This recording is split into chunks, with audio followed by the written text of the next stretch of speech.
If you're a pasta lover, let me show you how I make my healthy-ish pasta that actually tastes very delicious. This recipe takes your pasta experience to another level. It's loaded with lots and lots of vegetables, but the best part is you wouldn't even know that it has vegetables. It's that good. And this one is actually particularly really good for picky eaters who don't like to see vegetables in their meals. For this recipe, you'll be needing some tatashe. That's just the Nigerian chili red bell pepper, plus a generous mix of vegetables. I'm using the regular bell peppers, a green and the red one. I'm using zucchini, carrots, fresh peppers, tomatoes, onions, and garlic. You'd also be needing some chicken. I already have mine cooked, but you can pretty much use any protein of your choice, to be honest. You'll be needing a blend of seasonings, which I'll share shortly as we progress. Some cooking oil, Knorr seasoning cubes, coconut milk, and then of course, the pasta. Now let's get started. We're going to begin by prepping the vegetables. What we want here are evenly chopped bite-sized pieces. Try to keep all of the vegetables roughly the same size so that they roast evenly when it's time to cook. You can absolutely use whatever vegetables that you have on hand, but this combination works perfectly for this recipe. Once everything is nicely chopped, line a baking tray with parchment paper and then spread the vegetables out in a single layer. Make sure they are not overlapping each other. This is very important. If they overlap, they will steam instead of roast, and what we want is that beautiful roasted flavor. Now drizzle a little bit of oil over the top and then sprinkle just a little bit of salt to add some flavor to this. Bake this in a preheated oven at 350 degrees for about 30 to 35 minutes or until it is nicely roasted with slightly charred edges. After about 35 minutes, this is what you get. Roasting intensifies the natural sweetness of the vegetables and deepens the flavor of the entire dish without needing to fry them in excess oil. This step is non-negotiable. It makes all the difference, I promise you. Now, once the vegetables are beautifully roasted, transfer them into a blender. Add just a small splash of water, only enough to help blend it smoothly. If you prefer more texture, you can use a food processor instead. Blend until very smooth and velvety. The aroma at this point,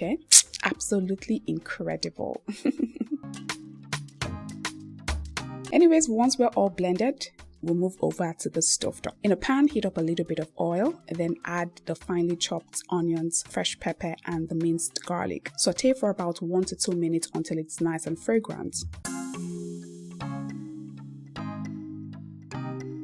And next up, I added some roughly chopped tatashe. You can skip this part, but I added it for flavor, and then I also wanted to see the tatashe chunks in the dish. Now mix that together to combine. Cover and allow to cook down for about 5 to 6 minutes until softened and lightly fried. After frying, add the blended roasted vegetable mixture and then stir everything together to combine. Now, since the vegetables are already roasted, there's really no need for long cooking here. At this point, what we just want to do is season up with some paprika powder, curry powder, thyme, Knorr seasoning cubes, and a little bit of salt. And then I also added the cooked chicken at this point, but again, remember, you can use whatever protein that you desire. Mix everything together, then cover the pot and allow everything to just marry well for another 2 to 3 minutes. You don't need to add any liquid at this point, okay? After cooking for about 2 to 3 minutes, drizzle in some coconut milk. I'm using coconut milk to keep this healthy-ish. If you prefer something richer, you can use heavy cream, but we're keeping things balanced here, okay? The coconut milk will help loosen up the sauce and then it transforms it into a beautiful rich orange color. That's exactly what you want. Cover the pot again and let this simmer for another 2 minutes. Before we continue with the video, here's a quick reminder. If you're loving the healthy and delicious recipes I'm sharing today,